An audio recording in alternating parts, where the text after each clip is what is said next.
आपके बच्चे जब इतने थे तो आपको सब बात बताते थे, आप नहीं भी पूछते थे तो भी आपको बताते थे, आपको टाइम नहीं होता था तो भी आपको सुनना होता था।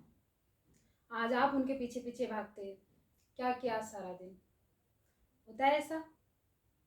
पहले वो पीछे पीछे भागते थे, हमने आज ये किया, आज हम पीछे पीछे भागते, फिर वो दरवाज़ा बंद कर देते, अपने मोबाइल में पासवर्ड लगा देते, पूछने पर भी पता नहीं चलने वाला, और अगर ज़्यादा पूछ लिया तो कुछ और बता देंगे। कहाँ चेंज हो गया रिश्ता? कहाँ रिश्ता चेंज हो गया? सब कुछ बताते थे, अब बताना बंद कर दिया, क्योंकि जब वो इतने थे और बताते थे, हम उनकी बातें सुनकर मुस्कुराते थे, हम उनको एक्सेप्ट करते थे। Every soul, please some month of your life, every soul needs acceptance, every soul needs acceptance. तो जब वो छोटे थे, हमने आज ये किया, हम मुस्कुराते थे, हंसते थे, एक्सेप्ट करते थे, वो रोज आकर बताते थे। एक दिन वो इतने हुए सिस्टर, उन्होंने आकर आपसे कहा, मम्मी पता है आज आप क्या हुआ? हम स्कूल बंक करके मूवी देखने चले गए। उस दिन कितना स्माइल किया था? किया था स्माइल? नहीं किया था। वो बच्चा अपनी ऑनेस्टी के संस्कार के थ्रू उस दिन भी आकर के वैसे ही बता रहा था जैसे रोज बताता था, लेकिन उस दिन यहाँ से उसको एक्सेप्टेंस की जगह रिजेक्शन मिल गया फर्स्ट टाइम। फिर थोड़े दिन के बाद कुछ और बताया, फिर मिला, फिर रिजेक्शन मिला। धीरे धीरे उसने बताना बंद कर दिया, हमने सोचा करना बंद कर दिया। करना बंद नहीं किया, बताना बंद कर दिया। स्कूल बंक करके मूवी जाना गलत है, स्कूल बंक करके मूवी जाना गलत है, पार्टी में गए सिगरेट ट्राई करना गलत है, पार्टी से लेट नाइट आना गलत है, गाड़ी को ओवर स्पीड करना गलत है। लेकिन जब हमारी क्लास में सारे बच्चे जा रहे और अगर मैं नहीं जाती तो मेरा मजाक उड़ाते और अपने ग्रुप से अलग कर देते, और मैं उस ग्रुप का हिस्सा रहना चाहती हूँ, तो क्या मेरा जाने का मन करना सही है? क्या मेरा मन करना सही है? लेकिन ये कहा नहीं था उस दिन उस बच्चे को। We had to say and we had to believe कि तुम्हारा ऐसा फील करना, जो सब तुम्हारे आसपास है वो करने का मन करना, जो वाइब्रेशन चारों तरफ फैली हुई है उसको करने का मन करना, वो सही है। वो बच्चा आपके इतने नजदीक आ जाता और फिर आप उसे कहते, लेकिन जो आप करने की सोच रहे हो वो आपके लिए सही नहीं है। आप सही हो, वो चीज आपके लिए सही नहीं है। दोनों बातों में फर्क, दोनों बातों में फर्क। आप सही हो, आपका ऐसा फील करना भी सही है, लेकिन ये चीज आपके लिए सही नहीं है। रिस्पेक्ट आई, वो आपके नजदीक आए, आपकी बातों का उन पर प्रभाव पड़ने के चांसेस बढ़ जाते हैं।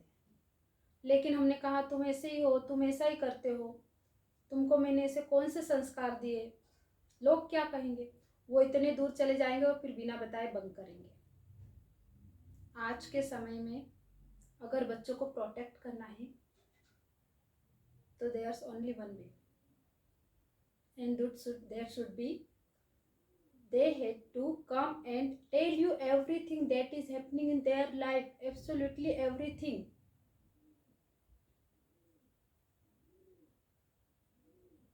It will not be, but you want to take care of your children, they had to come and tell you everything.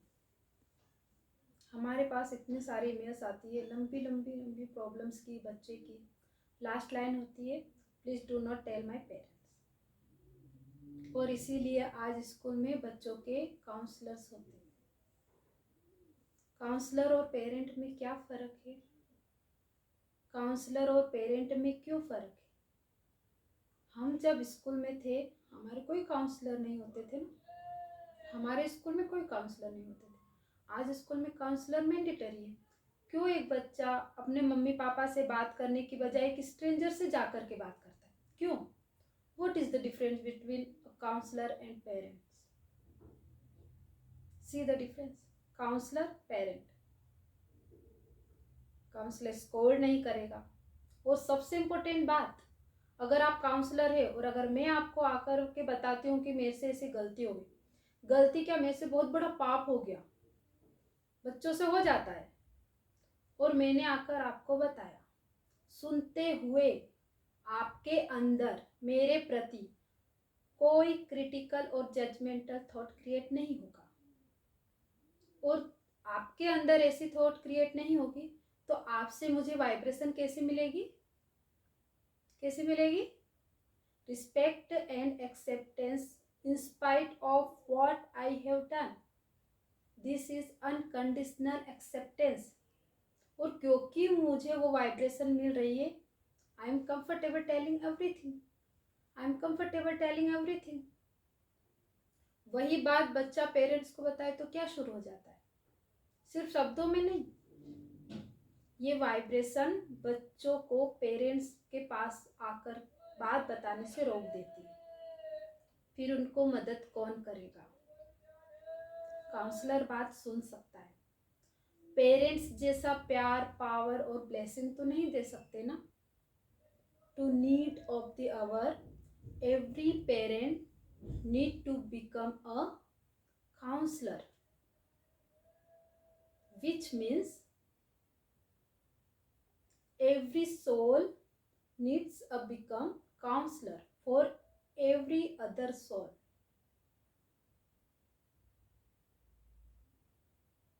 Which means आत्मा हमें दिखेगी, उसके संस्कार हमें दिखेंगे, उसका व्यवहार दिखेगा, उसके अंदर उसके प्रति कोई क्रिटिकल और जजमेंटल थॉट क्रिएट नहीं होगा। लेकिन वो हम तब कर पाएंगे जब हमें याद रहेगा, आत्मा है अपने संस्कार लेकर आई, सारा दिन इस कलयुग को देखे क्या क्या हो रहा है इस कलयुग में, और जो कुछ हो रहा है उसे देखने के बाद आत्मा शरीर छोड़ती है, नया शरीर धारण करती है। तो अपने साथ क्या लेकर आएगी? नेपाल में अर्थक्वेक हुआ, कितने लोगों ने शरीर छोड़ा, राइट? बहुत सारे लोग पीछे रह गए जिन्होंने ट्रामा देखा। उन लोगों का ट्रामा जिन्होंने देखा, उनकी काउंसलिंग अभी तक हो रही है, अभी तक हो रही है उनकी काउंसलिंग।